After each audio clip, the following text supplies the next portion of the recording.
flexibilidade do tornozelo também. Se você tiver um pouco mais de mobilidade, você consegue deixar a plataforma um pouco mais alta. Né? Porque conforme você vai descendo, você vai fazendo a dorsiflexão ali. Mobilidade aqui mesmo. Isso, região do tornozelo. Agora, eu acho que tá mais baixo, tem mais um para descer ali. Se você não tiver uma mobilidade de tornozelo tão boa, você pode deixar ela mais baixa. Aí fica mais confortável.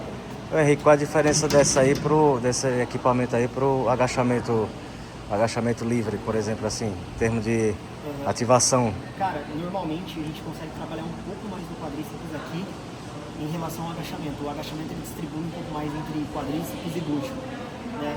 E uma outra diferença também aqui é que, por exemplo, tem um ponto que a gente chama de perfil de resistência, que é basicamente onde o ponto que o exercício vai ficar mais difícil. No agachamento, o perfil de resistência ele é descendente. Então, quando você está lá embaixo, é mais difícil, e conforme você vai subindo, vai ficando mais fácil, porque você fica ali, o vetor do peso, da força, vai ficar na sua coluna ali, vertical, então você não vai ter muito esforço para parar em pé, né?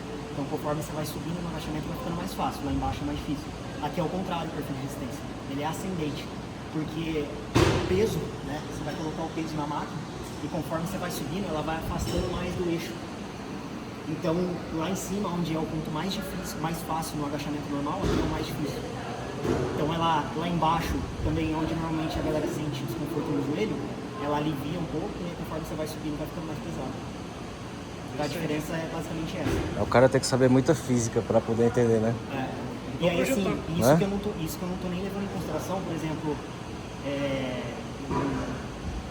a questão da força que você vai aplicar no pé, né? Que vai ter um vetor, o seu pé você vai empurrar, você vai fazer força para baixo e para frente, para empurrar, para subir. E aí tem a questão da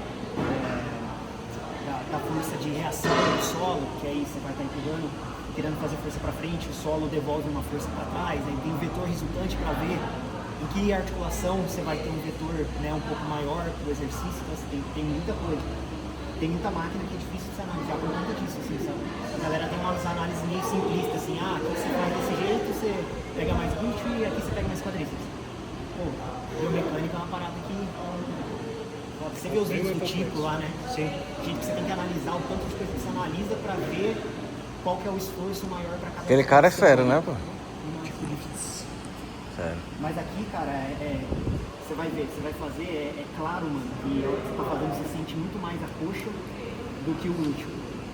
Acaba sendo um pouco mais confortável pra lombar também, do que um agachamento tradicional, né? Então, e aí aqui, ó, você destravou, cara, tem várias formas de você fazer. Aqui você vai ter um pouquinho mais de flexão de joelho, se você deixar o pé lá pra frente, né?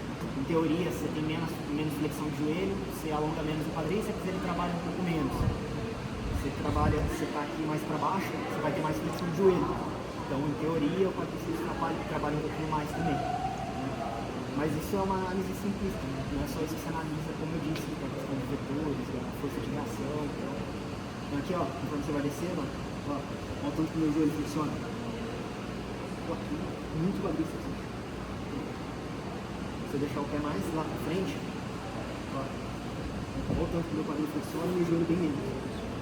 Você vai sentir um pouquinho mais do bicho. Isso é natural. Assim. Óbvio que vai muito do conforto também. Eu tenho uma flexibilidade, uma mobilidade boa de tornozelo, então eu consigo deixar o pé mais para baixo. Ó, consigo ir até lá embaixo. A mobilidade ela vai travar, se você levantar o pé, tá errado. Exato. Não é que tá errado. Mas, por exemplo, no agachamento, limita a sua amplitude. Quem treina muito tronco, por exemplo, no agachamento, muitas vezes é por conta da mobilidade do tornozelo. Porque aí seu pé, o seu joelho não vai conseguir avançar. Ó, minha mobilidade do tornozelo é ruim. Ela vai até aqui. Para você conseguir descer mais, você vai ter que fazer isso aqui, ó. Porque seu joelho não vai muito mais pra frente. Você tem muito tronco. Agora, se você já tem uma mobilidade, ó. O joelho avançou, eu consigo descer. Então, isso daqui limita, ó. Tá vendo? Só de eu fazer isso aqui, se eu não tivesse essa mobilidade, meu tronco não fica mais. Você tem um pouquinho mais de sobrecarga na lombar ali.